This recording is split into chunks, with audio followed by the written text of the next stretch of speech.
శ్రీ కోగంటి అప్పలాచారి గారిని ప్రవచనం చేయవలసిందిగా విజ్ఞప్తి చేస్తాం.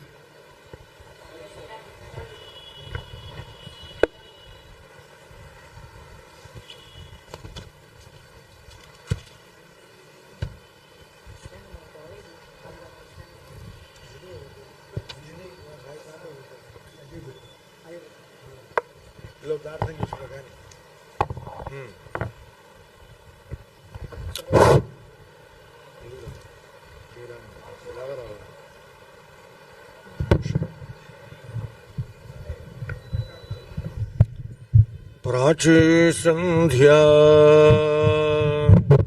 కాచిదంతర్నిశాయాః ప్రజ్ఞాదృష్టేః అంజనశ్రీః అపూర్వా వక్త్రీ వేదాన్ భాతు మే వాజివక్త్రా వాగీశాఖ్యా వాసుదేవస్య మూర్తిః. యో నిత్యమచ్యుత పదంబుజయుగ్మ రుక్మ వ్యామోహతః తదితరాణి తృణాయ మేనే. అస్మద్గురోః భగవతోస్య దయైకసింధోః రామానుజస్య చరణౌ శరణం ప్రపద్యే. వినా వెంకటేశం ననాథో ననాథః సదా వెంకటేశం స్మరామి స్మరామి.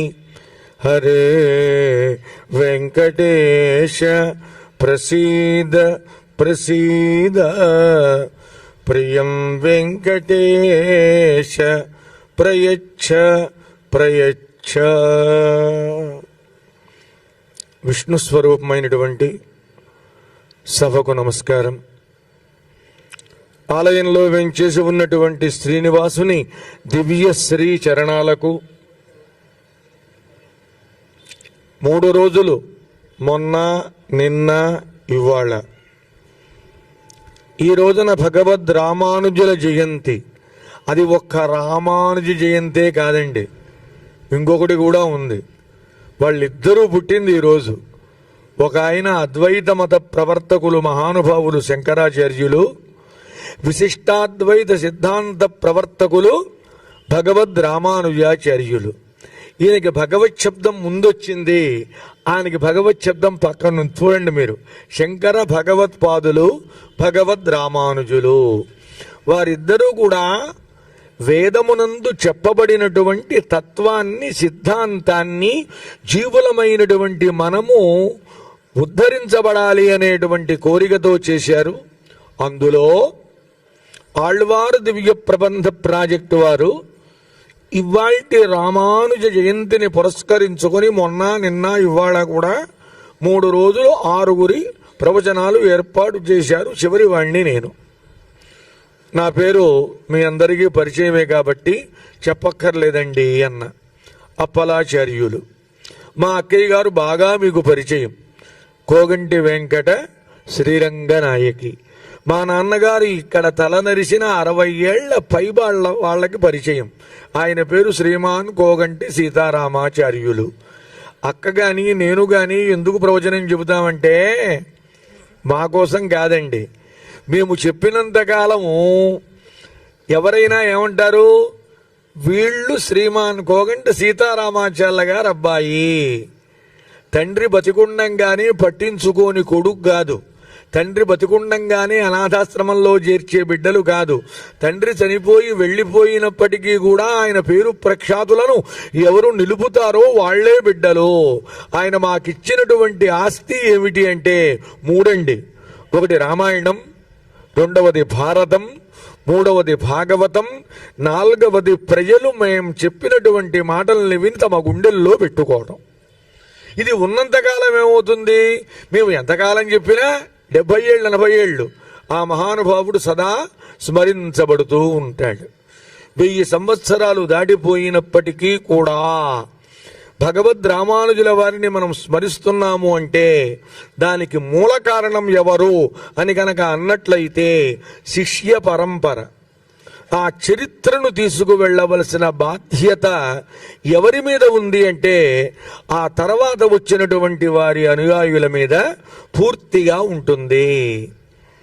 ఇందాకన ఎస్పీ గారు, అడిషనల్ ఎస్పీ గారు పేరు హనుమంతు అని చెప్పారు. హనుమంతుడిలో ఎంత విద్వత్తుందో వీరిలో కూడా అంత విద్వత్తుంది. హనుమంతుడు ధర్మస్వరూపుడు, ధర్మాన్ని భుజం మీద ఎక్కించుకుంటే వీరు ధర్మం గురించి చాలా చక్కగా చెప్పారు. చాలా ఆనందం వేసింది. మరి అయితే ఆచార్యులు వచ్చి ఏం చేశాడు అంటే కూసునిపోయాడు అంటే బాగుండదు. ఇది ప్రాజెక్టు దగ్గరికి పోతుంది. అందుకని ఈయన కూడా ఏదో ఒకటి చెప్పాలి. చెప్పాడా లేదా అని అడిగితే అప్పలాచార్యులు కూడా ఓ పావుగంట చెప్పాడండి అనేటువంటి మాట మీ నుంచి రావాలి. కాబట్టి స్పందన ఒక పావుగంట 20 నిమిషాలు మిమ్మల్ని ఇబ్బంది పెట్టకుండా, సభలో కలకలం రాకుండా. ఎవరు మంచి వక్త అన్నారు? ఎంతసేపు చెప్పినా కూర్చునేట్టు గరికపాటి వారి వలె చేసేవాడు గొప్ప వక్త అన్నారు. ఇంకో వక్త గొప్ప వక్త ఏమిటి? వాళ్ళు లేస్తున్నారని చూసి ముందే ఆపేసేవాడు గొప్ప వక్త. లేస్తున్నా సరే, వెళుతున్నా సరే, అన్నీ ఖాళీ అయినా సరే, చివరికి మైకాయన వచ్చి మైకు పీక్కు పోయినా సరే నేను ఆపను, నేను 3 గంటలు చెబుతాను అంటే అతడు గొప్ప వక్త కాడు. అందువల్ల ఉన్నంతలో ఎలాగైతే బిడ్డలు తల్లిదండ్రుల గొప్పతనాన్ని లోకంలో వారు లేకపోయినా ఇనుమడింప చెయ్యాలో అలా ఇనుమడింప చేసినటువంటి మహానుభావులు భగవద్ రామానుజుల విషయంలో ఒక మహనీయుడు ఉన్నాడు. ఆయన పేరే వరవర మునులు. పేరు వరవర మునులు. ఆయనకి ఇంకో పేరుంది. ఏమిటంటే మణవాళ మహాముని. మణవాళ మహాముని. మీరు ఇంకోటి గమనించండి. ఎవరండి ఈ మణవాళ మహాముని అని అంటే ఆయన ఎవరో కాదటండి, సాక్షాత్తుగా ఆదిశేషుని అంశతో వచ్చినవాడు. ఆదిశేషుని అంశతో వచ్చిన వాడే రామానుజుల వారు. మళ్ళీ ఆదిశేషుని అంశతో వచ్చిన వాడే మణవాళ మహాముని. ఆయన్ని వరవర మునులు అని కూడా అంటారు. అయితే ఎవడైనా ఒక ఉత్తముడు పుట్టాలి అంటే ఉత్తముడు పుట్టాలన్నా ఉత్తములకు పుట్టాలన్నా మనం జన్మజన్మల పుణ్యం చెయ్యాలండి. లేకపోతే అది కలగదు. పుట్టాం, మనం ఉత్తములం, వాళ్ళు కాదు, అది నరకమే. మనం ఉత్తములం, వాడు ఉత్తముడు కాదు, అది నరకమే. ఎవరి వల్ల తెలుసా? మన మనస్సే మనకి నరకం అవుతుంది.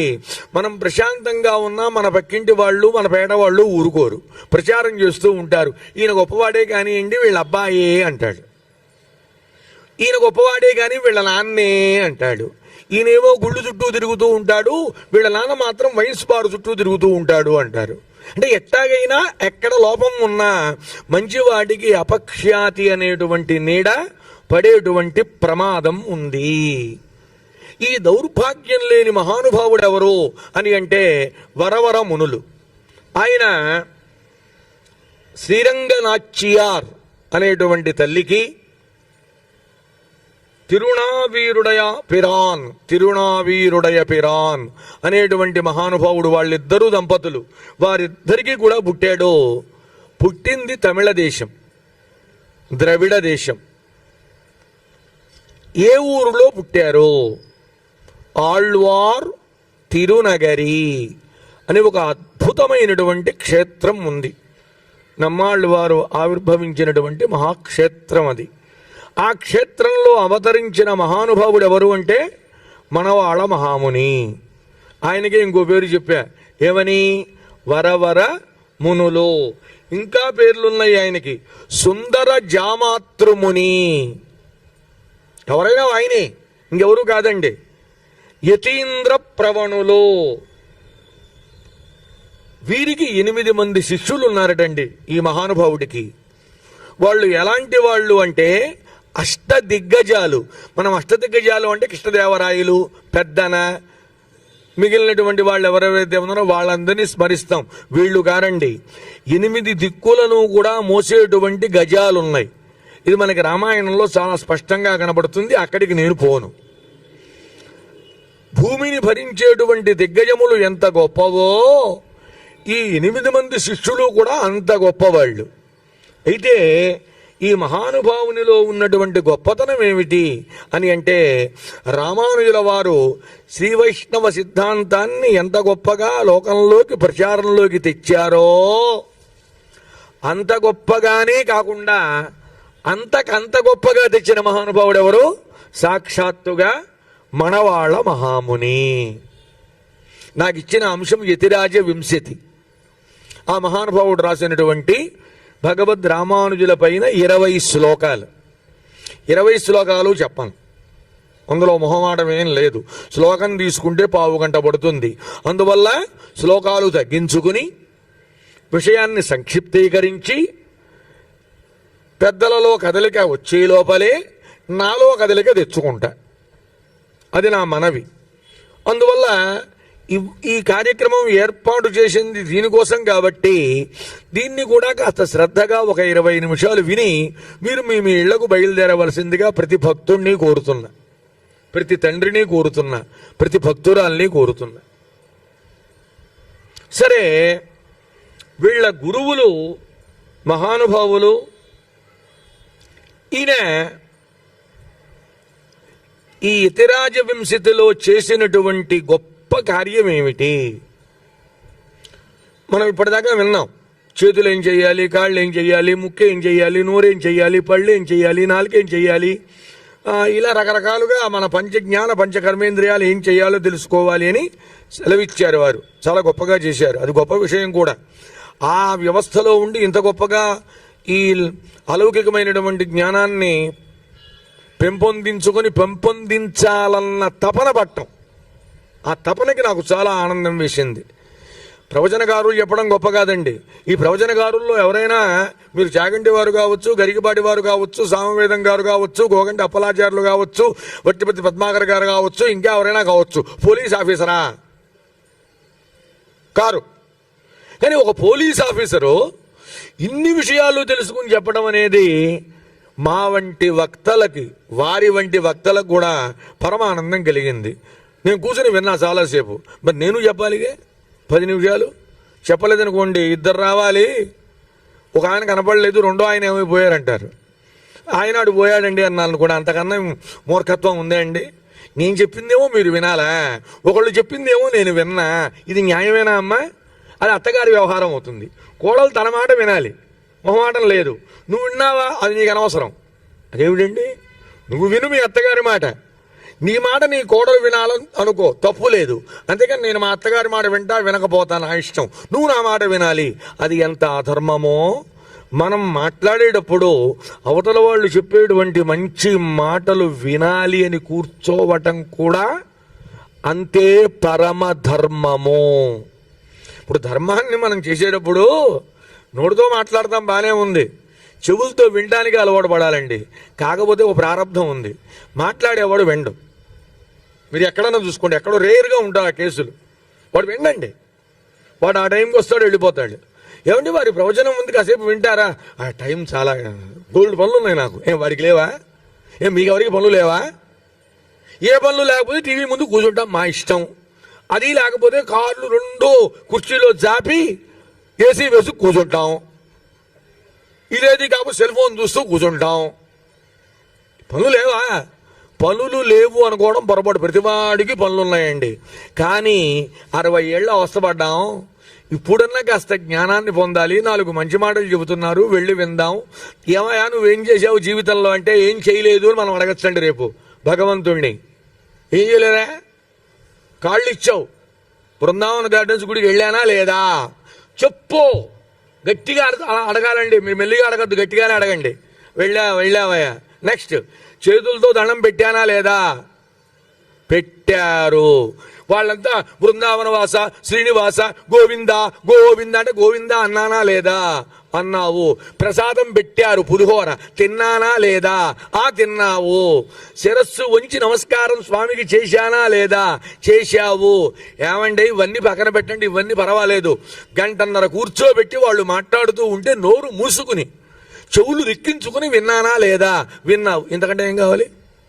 నా కాళ్ళున్నందుకు వెళ్ళా, చేతులున్నందుకు దండం పెట్టా, చెవులున్నందుకు విన్నా, కళ్ళున్నందుకు చూశా, మరి నోరున్నందుకు భగవన్నామం అన్న భగవంతుని యొక్క స్మరణం చేశా. ఇంతకన్నా ఏం కావాలి?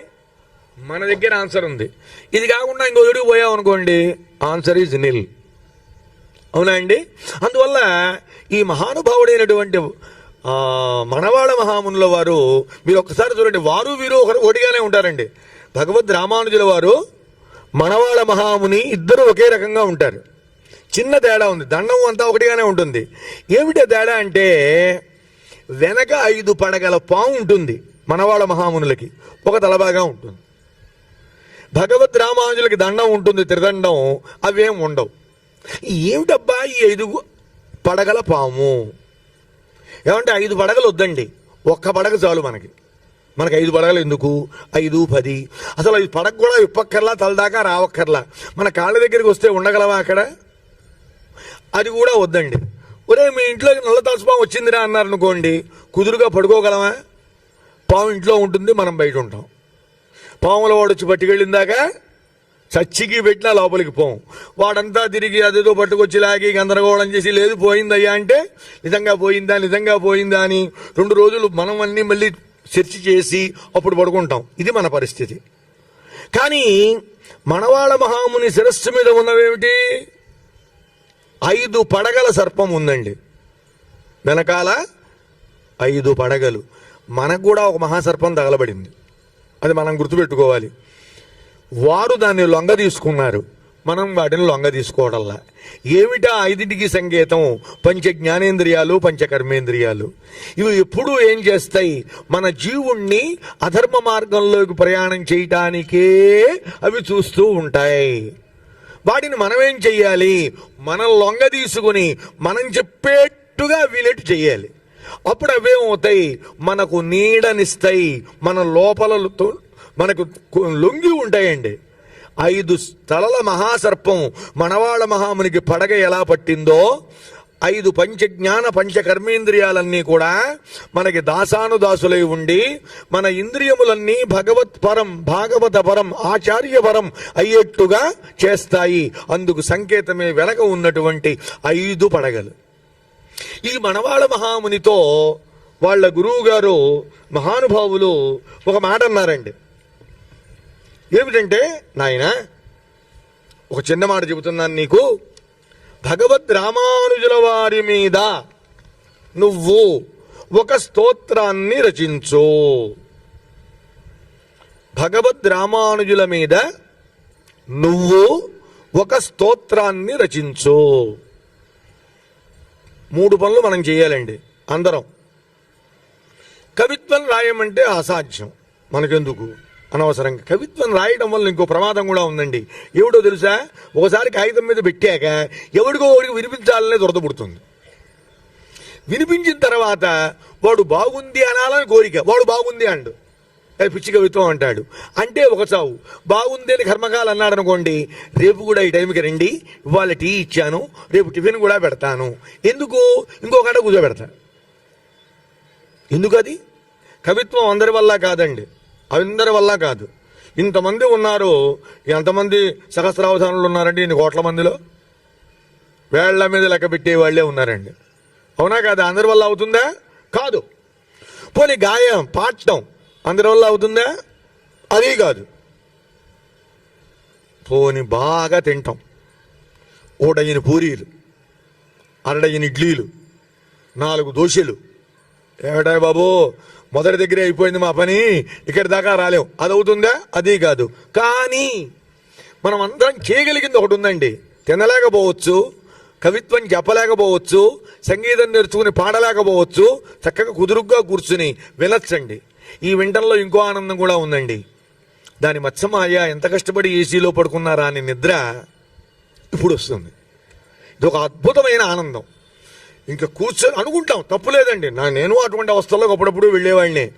ఇవాళ ఆచార్యుల గారు వస్తున్నారు, వారు వస్తున్నారు, వీరు వస్తున్నారు, ఏమైనా సరే ప్రారంభం నుంచి చిట్ట చివరి వరకు ఆ అమృతం మొత్తాన్ని ఇలా పెట్టేసుకు రావాలి అనుకుంటారు. నమస్కారాలు పెడతారు, ఇలా ఇలా అంటాడు, అంటే వచ్చాను చూసుకోమని గురువు గారితో. ఈయన ఇలా అంటామో అలా అంటామో చేస్తాడు. ఈయన ప్రాచీ అన్నాడో లేదో, ఎంత బాగున్నాడో అంటాడు, అయిపోయింది. ఆ ప్రార్థనా శ్లోకం పూర్తయ్యే లోపలే ఈయన నిద్రావస్థలోకి వెళ్ళాడు. గాఢ నిద్ర పట్టింది. ఏమైందండి? అయింది హేలే అన్నాడు. ఆయన వెళ్ళాడు, హేలే అన్నారు.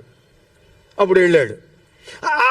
ఆ లాభం ఉందిగా, పోనీ ఈ లాభం లేకపోతే ఆ లాభం ఉందిగా, విన్నావు లాభమేగా. ఏది ఏమైనా ఏమీ చేయలేని వాళ్ళమైనా ఒక్కటి మాత్రం చేయొచ్చు, అదే వినటం అనేది. కానీ మనవాళ్ళ మహాముని దగ్గర ఉన్న గొప్పతనం ఏమిటంటే ఆయనకి సర్వ విషయాలు తెలుసండి, సమస్త శాస్త్రాలు తెలుసండి. వాళ్ళ గురువుల ద్వారా, ఆ శ్రీశైల నాథుల ద్వారా ఆయన పొందాడండి. పొందినప్పుడు సహజంగా ఎవరైనా ఏమంటారండి, లోకంలో ఎక్కడైనా సరే, నేను నీ గురువుని, నీకు ఎన్నో చెప్పాను, నా పాదాలని స్తోత్రం చెయ్యి, నా ముఖాన్ని స్తోత్రం చెయ్యి, నన్ను స్తోత్రం చెయ్యి అనాలి అంటారు. సహజం అది. నేను గురువుననే భావన పోదండి. ఎన్ని వినయాలు చెప్పినా, ఎంత వినయంగా పైకి మాట్లాడినా లోపల అది మాత్రం పోదు. 100%లో ఎంత ఉందో నేను చెప్పలేను. 1% అన్నా అహంకారం ఉంటుందండి, ఉండి తీరుతుంది. లేనివాడి ప్రవర్తన వేరుగా ఉంటుంది. కానీ లేశవంత కూడా అహంకారం లేని మహానుభావుడు ఎవరండి? శ్రీశైల నాథుల వారండి, మహానుభావుడు. ఆయన ఏమన్నాడు? మరి నీకు నాకు జగత్తుకు గురువు ఎవరు అంటే ఒక్క యతిరాజుల వారే, ఒక్క యతిరాజుల వారే. అంటే భగవద్ రామానుజులు. ఒక మాట ఉందండి, శ్లోకం, సత్యం సత్యం పునఃసత్యం యతిరాజో జగద్గురు స ఏవ సర్వలోకానాం ఉద్ధర్తా నాస్తి సంశయః. శ్రీ వైష్ణవ సంప్రదాయంలో జగద్గురువు ఎవరు అని అంటే ఒక్క భగవద్ రామానుజులే. ఎందుకని జగద్గురువు అయ్యాడు? మిగిలిన వాళ్ళు గురువులు. తన పాదములను ఎవరు ఆశ్రయించారో వాళ్ళకి మాత్రం మంత్రం చెప్పారండి. మీరు ఆలోచించండి, నేను చెప్పే అంశంలో విషయాల్ని జాగ్రత్తగా ఆలోచించండి. ఏ గురువు దగ్గరికైనా మీరు వెళ్ళి నాకు విషయం చెప్పండి అంటే చెబుతాడు, మంత్రం కావాలి అంటే చెబుతాడు, మీకు ఇష్టదైవం మంత్రం కావాలంటే ఇస్తాడు, నియమాలు చెబుతారు, ఇలా చేయమంటాడు. అంతేగాని ఆ భగవంతుని యొక్క అనుగ్రహాన్ని మీ పైకి తీసుకురాగలిగిన సామర్థ్యం గురువుకి లేదు, నీ సాధనలోనే ఉంది. అవునా కదా? కానీ భగవద్ రామానుజుల గురువు ఆయనకి అష్టాక్షరి మహామంత్రాన్ని ఉపదేశించి, రామానుజ ఇది ఎవరికీ చెప్పకూడదు, చెబితే ఏమవుతుంది గురువుగారు, చెబితే నువ్వు నరకానికి పోతావురా, ఎవరికీ చెప్పదని మాట ఇవ్వు అన్నాడు. అలాగేనండి అన్నాడు. అప్పుడు మంత్రం, అష్టాక్షరి మహామంత్రాన్ని ఉపదేశం చేశారండి మహానుభావులైనటువంటి వాళ్ళ గురువు గారు. ఈయనేం చేశాడు? తిరుక్కుట్కూరు అనేటువంటి అద్భుతమైనటువంటి గ్రామంలో ఒక దేవాలయం ఉంది. దానికి ఓ పెద్ద బ్రహ్మాండమైన గాలి గోపురం ఉంది. ఆ గోపురం ఎక్కి నుంచున్నాడు. అందుకు ఆయన జగద్గురువు అయ్యాడు. జగద్గురువు కావడానికి కారణం అది. అడిగిన వాళ్ళకి చెప్పడం కాదండి, అడక్కపోయినా అందరినీ పిలిచాడండి. పిలవబడ్డ వాళ్ళల్లో ఏ వర్ణం వాళ్ళు ఉన్నారో లేదో, భగవంతుడిని చేరుకుంటానికి బ్రాహ్మణుడే అక్కర్లేదండి, మగవాళ్లే అక్కర్లేదండి, ఆడవాళ్లే అక్కర్లేదండి. బ్రాహ్మణ, క్షత్రియ, వైశ్య, శూద్ర ఎవరైనా చేరుకోవచ్చు. మీరందరూ కూడా మానవులే, మానవత్వం ఉంటే చాలు. శ్రీమన్ మహాభారతంలో ఒక విషయం మాత్రం మనవి చేస్తానండి. వేదవ్యాసుల వారు ఒక మాట అన్నారు, అది కనుక వింటే ఏ జాతిలో పుట్టినవాడైనా ఆనందపడాలండి. నాయనా, నేను ఆ బ్రాహ్మణ జాతిలో పుట్టలేదు, లేక ఈ జాతిలో పుట్టలని బాధపడకు, నువ్వు మానవుడిగా పుట్టావు, సంతోషించు, నీవు ఏవైనా చేయగలవు. ఈ జ్ఞానేంద్రియాలతో కర్మేంద్రియాలతో నువ్వు భగవంతుణ్ణి పొందగలవు. భగవంతుణ్ణి పొందటానికి ఒక్క వర్ణానికే అధికారం లేదండి, అందరికీ అధికారం ఉంది. ఈ అధికారం ఉందని చెప్పిన వాడెవరు? మహానుభావుడైనటువంటి భగవద్ రామానుజుల వారు. ఆ బ్రహ్మాండమైన గోపురాన్ని ఎక్కి రండి రండి అందరూ రండి అన్నారు. అందరూ వచ్చారండి.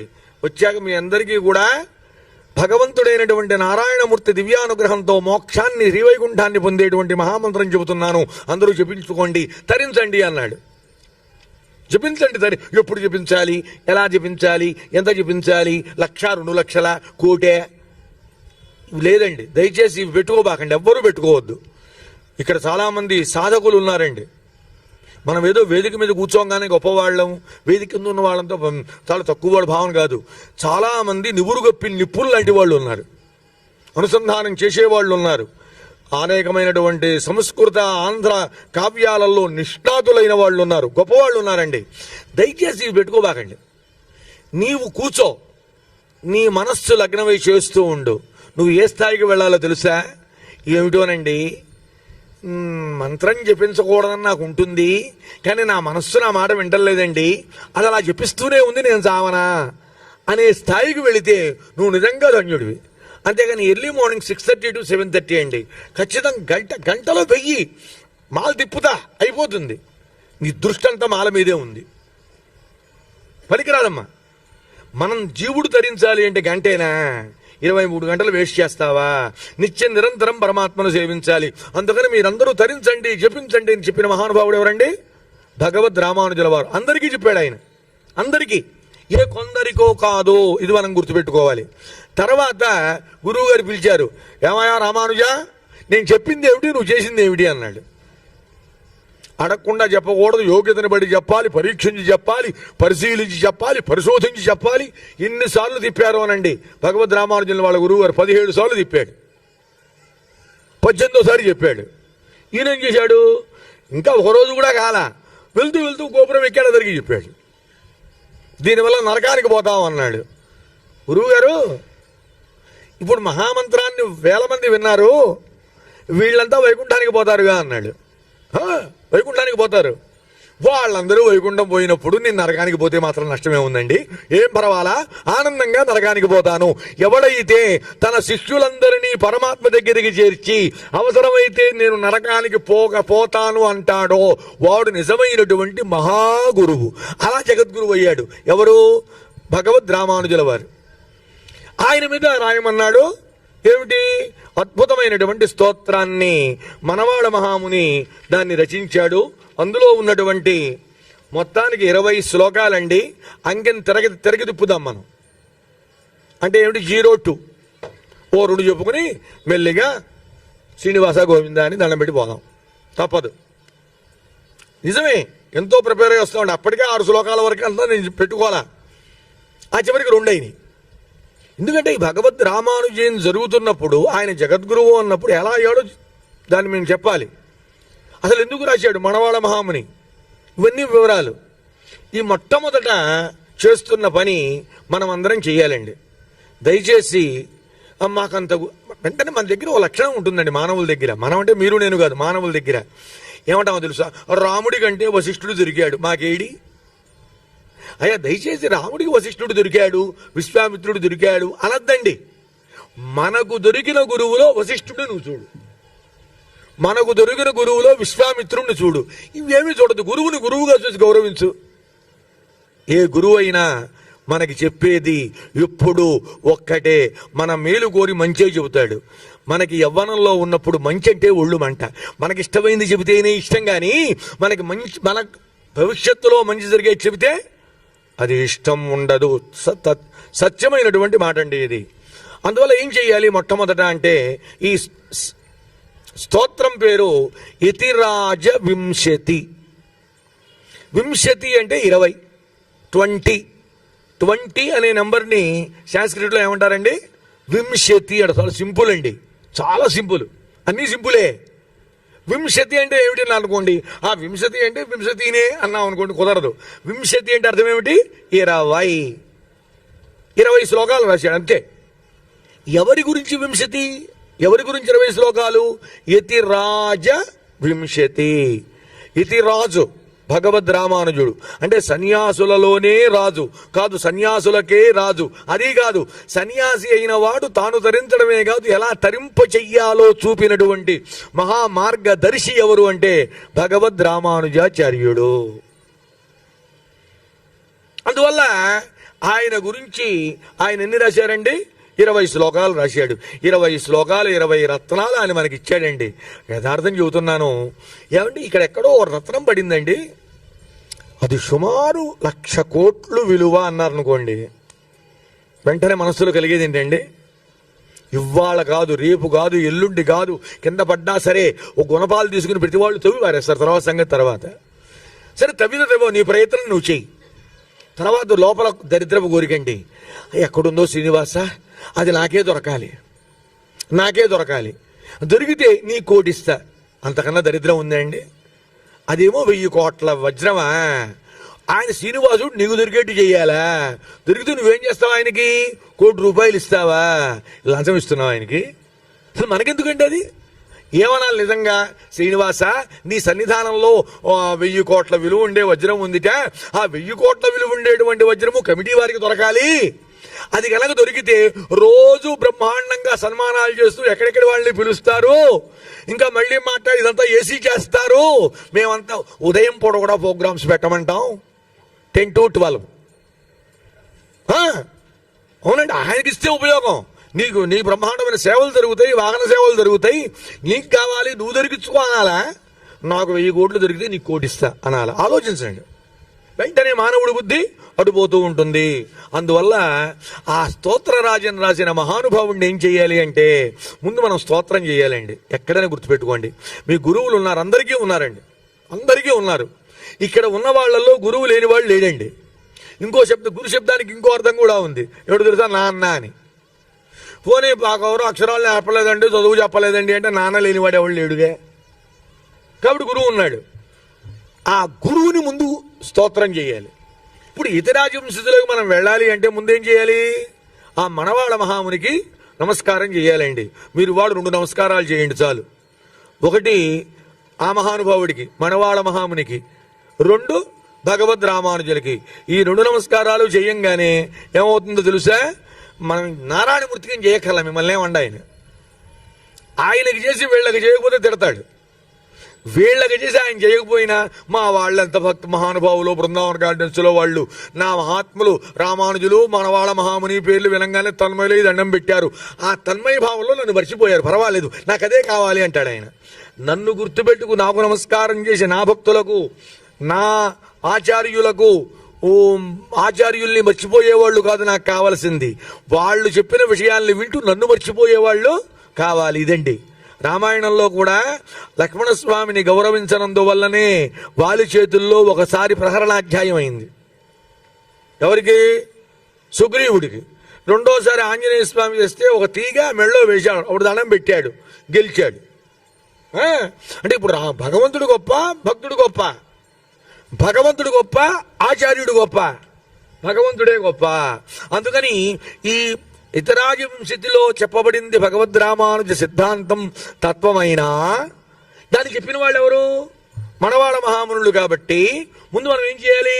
మనవాళ మహామునులకి నమస్కారం చేద్దాం. యస్తుతిం యతిపతి ప్రసాదిని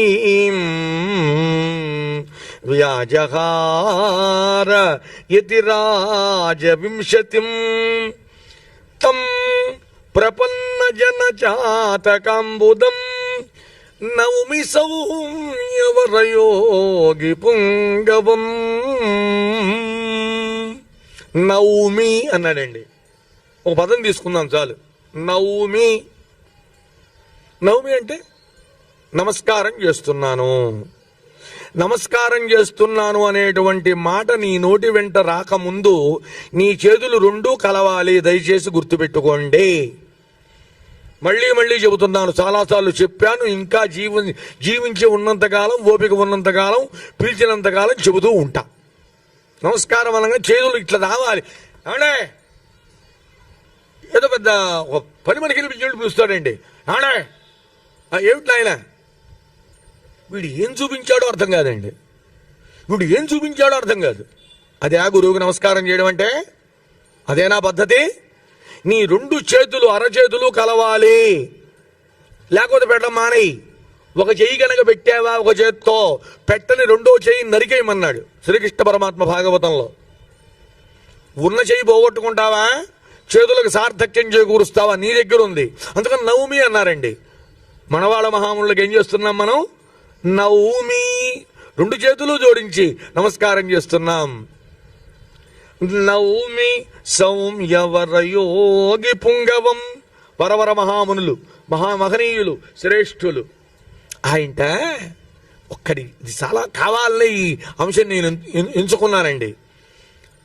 ఎంచుకున్నా భగవద్ రామానుజుల వారి అనుగ్రహం మన మీదకి రావాలి. రావాలంటే ఓ పని చేద్దామండి. శ్రీమతే రామానుజాయ నమః, శ్రీమతే రామానుజాయ నమః అని అందరం కూడా తలా ఒక తులసి మాలలు తీసి కూర్చుందాం. అక్కర్లా. ఆయన స్తోత్రాలు చదువుతామండి, అక్కర్లా. ఆ భాష్యాలు సేవిస్తామండి, అక్కర్లా. తేలిగ్గా ఆయన అనుగ్రహం మన మీద ప్రసరించేట్టుగా చేసిన మహానుభావుడు ఎవరు అని అంటే మనవాళ్ళ మహాముని. యస్తుతిం యతిపతి ప్రసాదిని. యతిపతి అంటే యతిరాజు, యతిరాజు అంటే భగవద్ రామానుజులు. ఆయన యొక్క దివ్యానుగ్రహాన్ని మన పైకి ప్రసరింపజేసేట్టుగా చెప్పేటండి. ఈ యతిరాజ వింశతి చదివాడు అంటే మనమేం అనక్కర్లా, చదువుతూ ఉండంగానే భగవద్ రామానుజులు అలా చూస్తారటండి. ఏమండి, భగవద్ రామానుజుడు చూస్తే, భగవద్ రామానుజుని దృష్టిలో పడితే మాకేమిటి లాభం? ఎక్కడికి పోయినారండి మీరు ఎన్నెన్నా చెప్పండి, నాకేమిటి అనేది మాత్రం పోదండి. ఈ జీవుడు ఉన్నంతకాలం ఉంటూనే ఉంటుంది. లేదండి అన్న అబద్ధమే, అది సత్యం. వాడు బయట చెప్పినా లోపలికి పోయి ఏడుస్తాడు నాకేమిటి అని. ఒకడుందండి, ఏమిటో తెలుసా? రామానుజాచార్యులు పుట్టనంత వరకు వైకుంఠం నారాయణమూర్తి చేతిలో ఉండేది. ప్రవేశం, వైకుంఠ ప్రవేశం. భగవద్ రామానుజుల వారు పుట్టిన తర్వాత ఆ అధికారం ఆయనకిచ్చాడు. రామానుజాచార్య స్వామి వారు ఎవరిని నువ్వు వెళతావయ్యా అన్నాడు అనుకోండి, వాడే వైకుంఠానికి పోతాడు. నీకు లేదు అన్నాడు అనుకోండి, పరమాత్మ అనుకున్నా నో ఎంట్రీ, అయిపోయిందంటే పో, ఆయనకి పో. పాస్పోర్ట్లు ఉండాలి, వీసా ఉండాలి, ఉంటేనే ఫ్లైట్ ఎక్కడం. ఎక్కాక దిగుతామా లేదా మన అదృష్టం, అది మన అదృష్టం. అవి ఎక్కాలంటే ఇవి ఉండాలి, అవునా కదండి? వైకుంఠానికి పోవాలంటే ఏమి ఉండాలి? ఇప్పుడు కలియుగంలో భగవద్ రామానుజుల వారి అనుగ్రహం మనకి పరిపూర్ణంగా ఉండాలి. అది ఎలాగండి? దానికి ఒక చిన్న ఉదంతం చెబుతా మీకు. సింహాచలంలో ఒకనాడు ఒక మహానుభావుడు ఉన్నాడండి, చాలా గొప్ప ఆయన. ఆయన పేరు కృష్ణమాచార్యులు. కృష్ణమాచార్యులండి ఘంటసాల కన్నా మధురంగా పాడతాడు. నాకు అంతకన్నా దొరకల మధుర గాయకుడు. ఆయన పాడితే నృసింహస్వామి వచ్చి నాట్యం చేస్తాడండి. నృసింహస్వామి నాట్యం చేయడం ఇక్కడే విన్నా, ఎక్కడా వినలా. ఆయన చూస్తే భయపడి పారిపోవడమే తప్ప ఆ ఉగ్రరూపం చూసి నృత్యం చేయడం వినలా. కానీ ఇక్కడ సింహాచలంలో ఆయన వచ్చి నాట్యం చేసేవాడు. సహజంగా ఎవరికైనా వస్తుందంటే అసలు భగవంతుడు రావక్కర్లేదండి, భక్తులు వేల మంది వస్తేనే కొంచెం వస్తుంది. ఇప్పుడు అప్పలాచాల గారు వస్తున్నారు అనగానే 10,000 మంది కిరిసిపోయి గోడలెక్కి అపార్ట్మెంట్లు ఎక్కి వీలుంటే వద్దన్న వాడి మీద కూర్చుని ఇక్కడ కూడా కూర్చుని గందరగోళం చేశాననుకోండి, ఏం చేయాలి? నేను ఏమీ చేయలేను. కానీ ఓ లోపల అబ్బా మనం వెళితే 10,000 మంది వచ్చారు, అల్లో కొంచెం మొదలవుతుంది. మనం చేయగలిగింది లేదు, అది వస్తూ ఉంటుంది. మరి భగవంతుడే నృత్యం చేస్తూ ఉంటే మరి కొంచెం రాదా? ఆయనకు వచ్చిందండి. సింహాచలవాస నృసింహ అనుకుంటూ పోతున్నాడు. ఆ క్షేత్రానికి భగవద్ రామానుజుల వారు వచ్చారండి. వస్తే ఆయన శిష్యులతో ఉన్నాడు. ఈయన నమస్కారం చేశాడండి. ఎవరు? ఆయన గొప్పతనం అది. అంత పవరపట్టా దగ్గరుండి కూడా కృష్ణమాచార్యుల వారికి నమస్కారం చేశాడు. ఇలా చూసి వెళ్ళిపోయాడు ఆయన. ఎందుకో తెలుసా? సామాన్యుడు రామానుజులు. మనం ఎక్కడ, ఆయన ఎక్కడ? మనం పాడితే నృసింహస్వామి వచ్చాడు, ఈయన పాడితే ఎవరు వస్తారు? వీళ్ళ భావం లోపల ఉందండి. ఓ రోజు అయిపోయింది. రెండో రోజున అక్కడే ఉన్నాడు భగవద్ రామానుజులు. స్వామి ఒక విన్నపం అన్నారండి, మాట్లాడే విధానం చెబుతున్నా మీకు. ఒక విన్నపం అన్నాడు రామానుజుల వారు. ఏమిటన్నాడు కృష్ణమాచార్యుల వారు? చాలా గంభీరంగా చెప్పుకోండి అన్నాడు. ఏం లేదండి, సింహాచలానికి నిన్న రామానుజాచార్యులు వచ్చాడు, ఆయన ఎంబిరుమారానని కూడా అంటారట. ఆయనకి వైకుంఠంలోకి ప్రవేశం ఉందా లేదా అది సింహాచలనాథుడిని అడగండి అన్నారు. దాందేం భాగ్యం, మనం పాడితే చాలు వస్తాడు నృసింహుడు, పాడితే చాలు ఆడతాడు నృసింహుడు అన్నాడు. సంతోషం, ఇది కనుక్కుని చెప్పండి అన్నాడు. వెళ్ళిపోయాడు. ఈయన వెళ్ళాడు, పాడాడు. అయ్యాక నృసింహాన్ని ఏదో ఒక మాట అన్నాడు. రోజు సాంగవంగానే పంపించేవాడు ఇవాళ ఏమిటన్నాడు. కొంచెం చిన్న మాట, ఏం లేదయా ఎవడో రామానుజుట్ట చూడండి ఎలా ఉంటుందో మనిషిలో అహంకారం. పేరు ఎంబెరుమానారు పేరు కూడా ఉందిట. ఆయనకి వైకుంఠంలోకి ప్రవేశం ఉందా లేదా అన్నాడు. ఇదేం ప్రశ్న అన్నాడు. అడిగాడయా, పిచ్చివాడా, ఆయన వద్దంటే నాకే వైకుంఠంలోకి ప్రవేశం లేదు, ఆయన ఎవరిని రప్పిస్తే ఎవరు వెళ్ళొచ్చంటే వాళ్ళకి మాత్రమే ప్రవేశం అన్నాడు. ఈయన అడిగాడు, మరి అయితే నాకు లేదా అన్నాడు. నీకే కాదు నృసింహ, నువ్వు వెళ్ళటానికి వీలు లేదంటే నాకు కూడా లేదు పో అన్నాడు.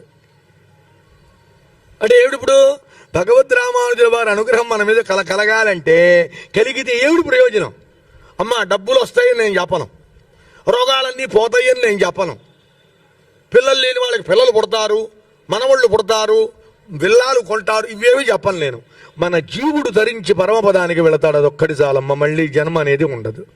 అందువల్ల రామానుజుల వారి యొక్క దివ్య అనుగ్రహాన్ని మన పైన ప్రసరింపజేసినటువంటి మహానుభావుడు ఎవరు అని అంటే మనవాళ్ళ మహామునులండి. అందువల్ల ప్రపన్న జన చాతకాంబుదం, పక్షులలో చాతక పక్షులు అని కొన్ని ఉంటాయి. అవి ఏ నీళ్లు పడితే ఆ నీళ్లు తాగవండి. మనం అంటే రకరకాల ఆక్వా గార్డు, ఈ గార్డు, ఆ గార్డు కొనుక్కుని ఎక్కడెక్కడో పెట్టుకుని అవన్నీ తాగి మనం చాలా ఆరోగ్యంగా ఉన్నాం అనుకుంటున్నాం. ఏం ఉండటంలా, దానివల్ల ఇబ్బందులు పడుతున్నామండి. అసలైనటువంటి ప్యూర్ వాటర్ తాగేది చాతక పక్షి. అది మేఘం కురుస్తూ ఉన్నప్పుడు కింద పడకుండా ఆ నీటిని తాగి మళ్ళీ మేఘం కురిసేదాకా తిత్తుల్లో దాచిపెట్టుకుంటుందిటండి. ప్రపన్నులు అని కొంతమంది ఉన్నారండి. ప్రపన్నులు అంటే ఏమిటో తెలుసా? సహజంగా లోకంలో భక్తులు ఉంటారు. నేనండి భక్తిగా స్వామికి 3 కిలోల పులిహోర, 4 కిలోల చక్కెర పొంగలి అనుకున్నా కానీ షుగర్ వాళ్ళు ఎక్కువ ఉన్నారు కాబట్టి 1 కిలో చేయించాను అని గొప్పలు చెప్పుకుంటూ భక్తిగా చేయించానంటారు. నేను చేస్తున్నా అనే భావన కొంచెం ఉంటుందండి, కొంచెం అహంకారం లేశమంత ఉంటుంది, అది భక్తి. ప్రపత్తి అంటే ఏమో తెలుసా? నేనా చేసేవాడిని స్వామి, నాకున్నటువంటి ఇబ్బందులు ఏవైతే ఉన్నాయో అవన్నీ నువ్వే తొలగించి నన్ను నీ దరికి చేర్చుకో అని శరణాగతి చెయ్యటమే ప్రపత్తి. అటువంటి ప్రపన్నులు ఎవరైతే ఉన్నారో ఆ ప్రపన్నులనేటువంటి చాతక పక్షులకి అంబుదం మేఘం లాంటి వాడు మనవాళ మహాముని. అటువంటి మనవాళ మహామునికి మేము 2 చేతులు జోడించి నమస్కారం చేస్తున్నాం. మరి ఇప్పుడు నమస్కారం చేయకుండా ఉంటామండి? మనందరికీ ఎవరికి కటాక్షం కలుగుతోంది? భగవద్ రామానుజుల కటాక్షం కలుగుతోంది. ఎవరి వల్ల కలుగుతోంది? మనవాళ మహామునుల వల్ల కలుగుతోంది. కలిగితే ఏమిటి ప్రయోజనం? నేను ఎవరిని, నా జాతి అక్కర్లేదు. ఎవడైనా సరే, స్త్రీ అయినా పురుషుడైనా లోపల ఉన్నవాడిని జీవుడనే అంటారమ్మ, దయచేసి గుర్తుపెట్టుకోండి. ఆ జీవుడికి ఏమిటి? డైరెక్ట్ వైకుంఠమే. ఇంకా సనక సనందన సనత్ కుమార్ సనత్ సుజాతులైనా 7వ ద్వారం దగ్గర జై విజయులు ఆపారు, కానీ మనకి నో ఎంట్రీ బోర్డు లేదు, డైరెక్ట్గా పోవడమే. పరుగో పరుగు. ఆ అదృష్టం ఉన్నవాళ్ళు మాత్రమే దాన్ని వినగలుగుతూ ఉంటారండి. అందువల్ల ఆయనకు నమస్కారం చేస్తే ఆయన అంటున్నాడు, రామానుజం యతిపతిం ప్రణమామి మూర్ధనా. యతులకు రాజైన, యతులకు రక్షకుడైన, యతులకు నాథుడైన మహానుభావుడు రామానుజాచార్య స్వామి. ఆయనకి ప్రణమామి మూర్ధన, అది 2వ నమస్కారం చెబుతున్నానండి. ఇల్లాలో నమస్కారం చేశాం. ఏమిటా నమస్కారం? నవమి, చేతులు 2 జోడించాం. చూడండి, చేతులు 2 జోడించామని మనవాళ మహాముని శిష్యులు చెబితే, భగవద్ రామానుజుల విషయంలో మనవాళ మహాముని చెబుతున్నటువంటి మాట ఏమిటి? ప్రణమామి మూర్ధనా, నా శిరస్సు వంచి నమస్కారం చేస్తున్నాను. తల వంచాము అంటే ఇంకా అంతకంత సరెండర్ అవ్వడం లేదండి. బాగా గుర్తుపెట్టుకోండి. ఇలా అంటే పర్వాలా, ఇదే గొప్పది, నాకన్నా గొప్పవారండి అని. ఇక అక్కడికి వెళ్ళి మనం సాగిల పడ్డాము అంటే మనం మొత్తం సరెండర్ అయిపోయినట్టు లెక్క.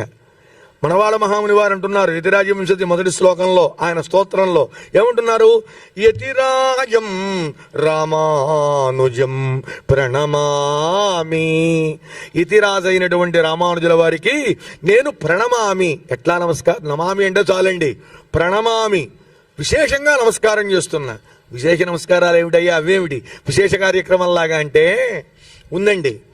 మనం సహజంగా ఒకసారి నమస్కారం చేస్తాం, మళ్ళీ చేస్తాం, మళ్ళీ చేశాడనుకోండి ఇంకెన్నిసార్లు అంటాం. అయిపోయింది మూడోసారి కల్లా. అలా కాదట, భగవద్ రామానుజాచార్యుల వారికి ఎన్నిసార్లు చేసినా తక్కువేటండి, తక్కువే.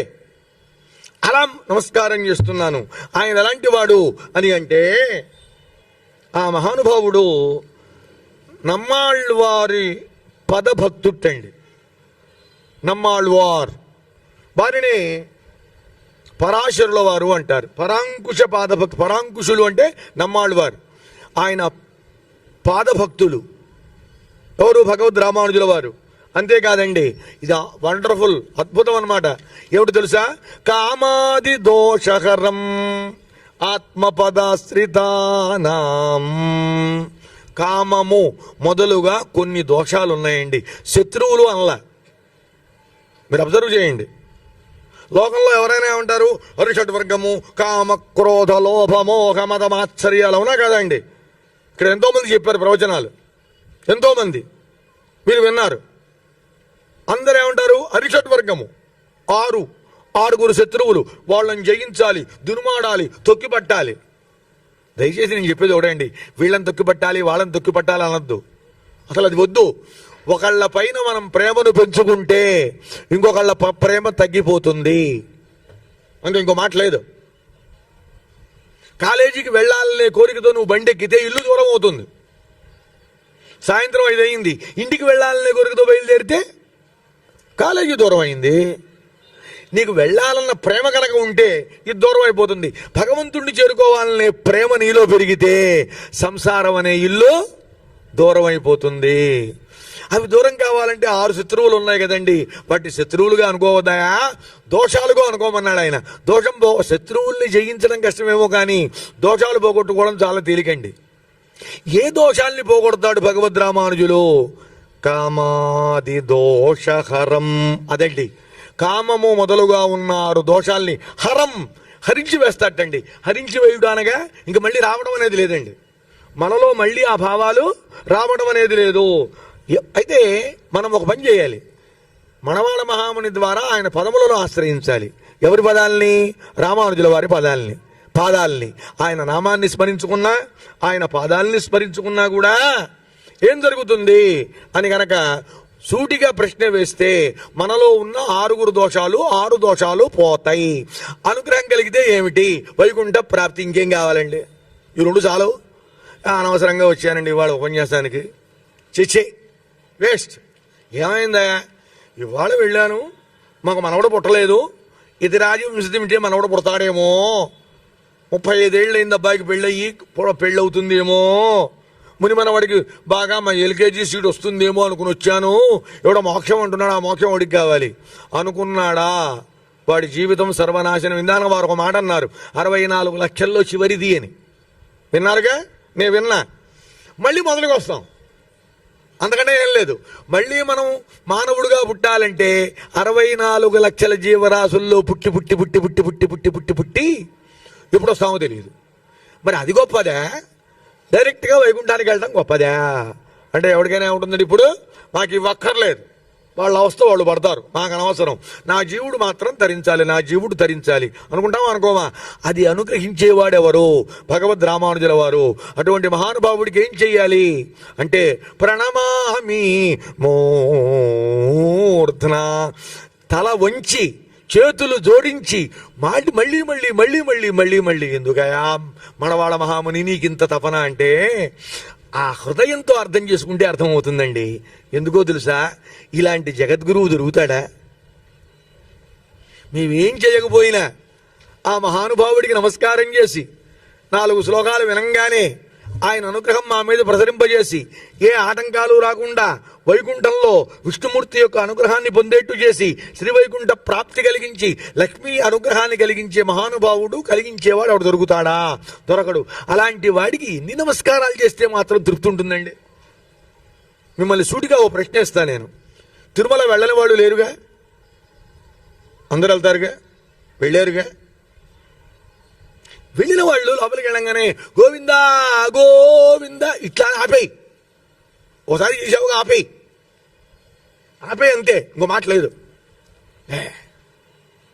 మనకు అదృష్టం కొద్దీ ఆ మొదటి ద్వారం దాకా అవకాశం ఇస్తే వెనకవాడు కనపడలేదురా బాబు దించు అన్నా కూడా గోవిందా గోవిందా గోవిందా ఎందుకు ఎన్నిసార్లు? శ్రీనివాస నీ దర్శనం అయిందయ్యా.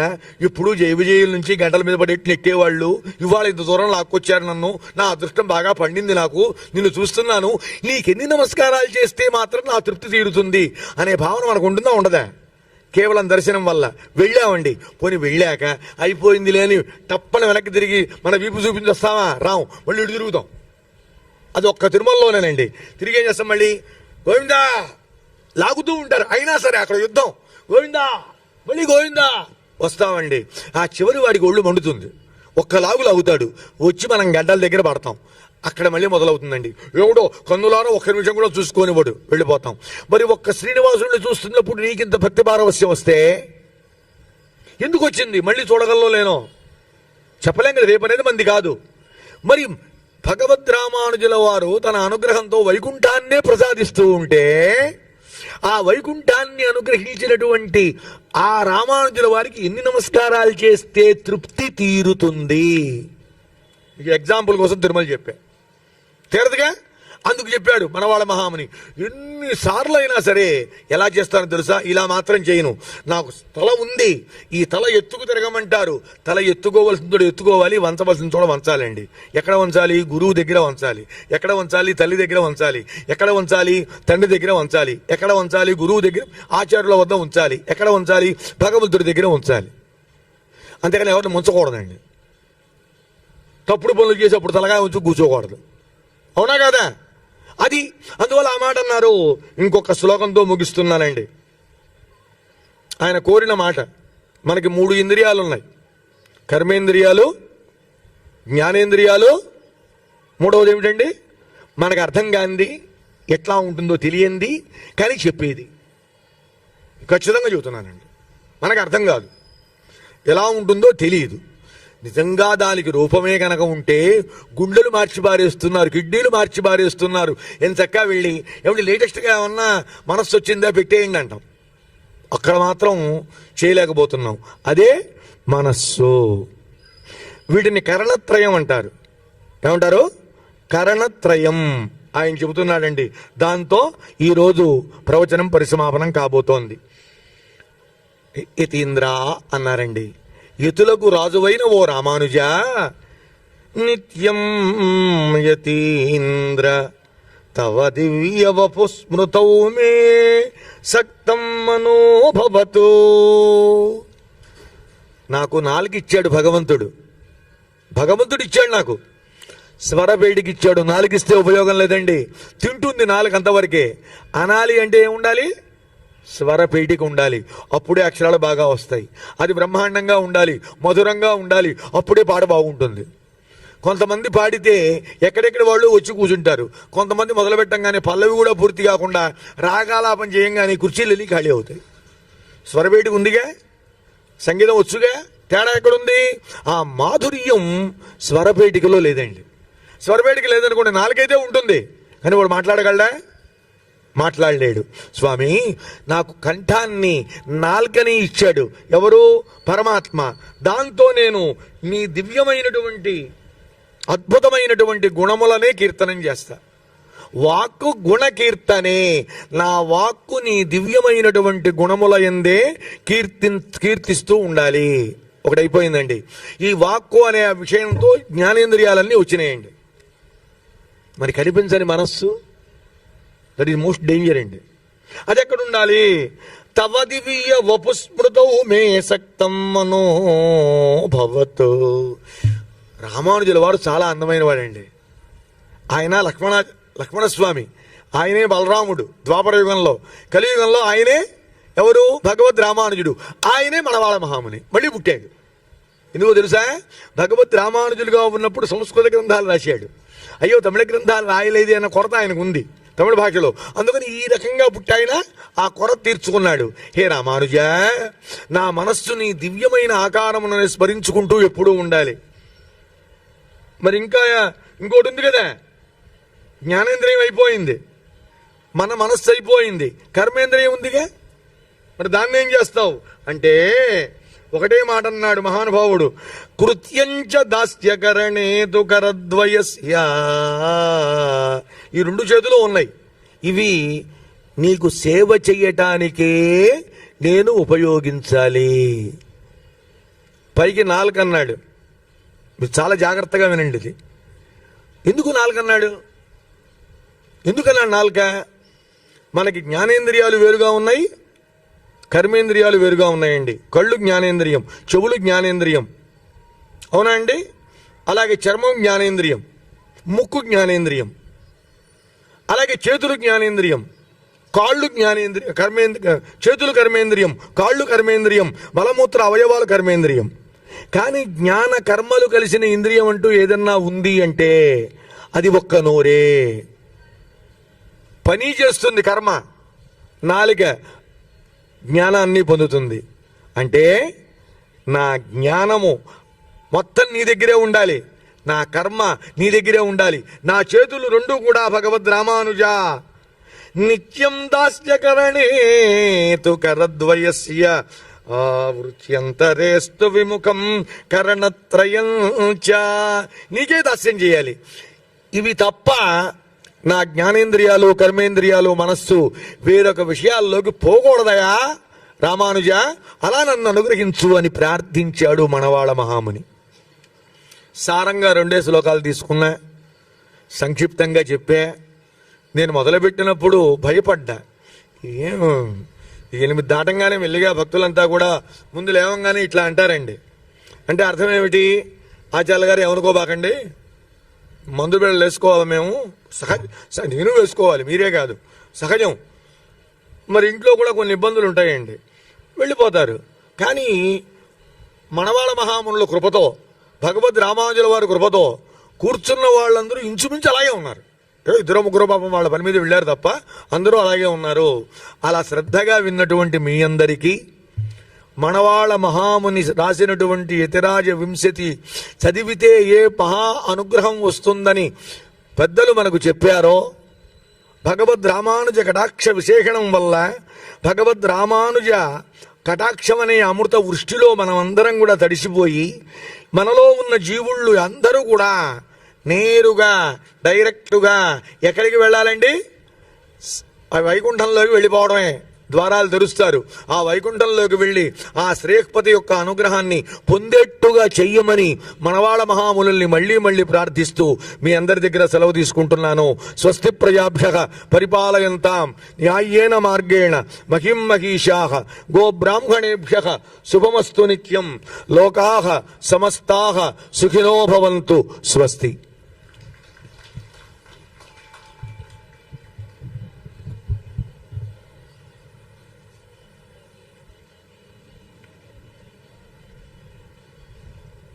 నాన్న ఎవరిక్కడ మంగళహారతి ఇచ్చేది? రావాలిగా.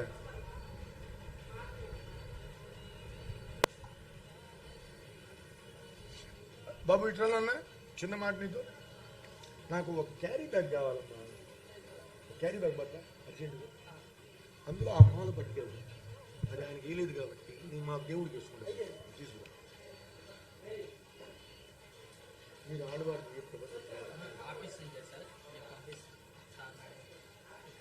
ఇంకేం అక్కర్లేదు. నేను మీరు పంపి వాట్సాప్ నా దగ్గర లేదు.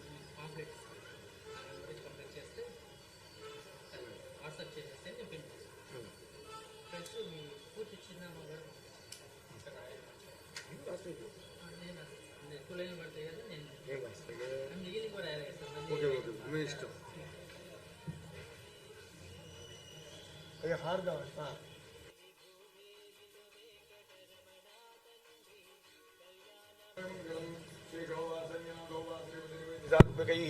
వితర్క్యాయ మహాప్రాజ్ఞైర్భాష్యకారాయ మంగళం. మంగళాశాసనపరైర్మదాచార్య పురోగమైః సర్వైశ్చ పూర్వైరాచార్యైః సత్కృతాయాస్తు మంగళం. జై శ్రీమద్రమారమణ గోవింద హరే గోవింద. బృందావనవాస శ్రీనివాస గోవింద గోవింద.